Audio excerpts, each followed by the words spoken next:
अस्सलामुअलैकुम मोहतरम नाज़रीन, कैसे हैं आप?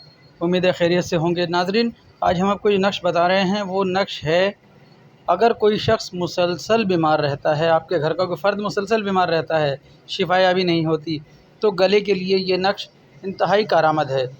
ये क़ुरानी आयत का नक्श है। इंशाअल्लाह आप इसे जब इस्तेमाल करेंगे तो रब ताला आपको शिफा अता फ़रमाएगा। नाज़रीन, इसके लिए आपको ऐसे एक चकोर खाना बनाना होगा। उसके बाद इस पर ये लकीरें लगाना होंगी।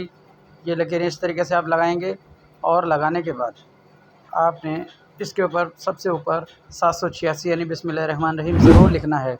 786 लिखने के बाद आपने अब ये आप देखें, यहाँ आपने इस खाने में या अल्लाह,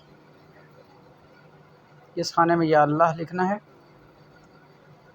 इसके बाद इस खाने में आपने या शाफिऊ लिखना है। इस खाने में आपने या काफ़िऊ लिखना है और इस खाने में आपने या सलामु लिखना है। ये देखें, इस तरीके से आप लिखेंगे और दरमियान में आपने लिखना है वैज़ा मरिज़्तु फ़हुवा यशफ़ीन।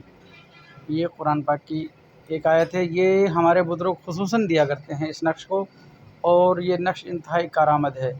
ये देखें, एराब की गलती आप ख़ुद कुरान पाक में से देखकर भी दुरुस्त कर सकते हैं अगर आपको कहीं लगे कि एराब की गलती है।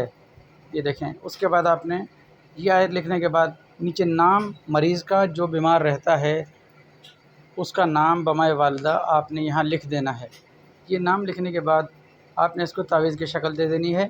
अच्छा, इस तावीज़ को आप बनाएंगे बुध के दिन असर और मगरिब के दरमियान, या जुमेरात के दिन असर और मगरिब के दरमियान। इन दो दिनों में से किसी एक दिन बनाएंगे। सदका ज़रूर देंगे।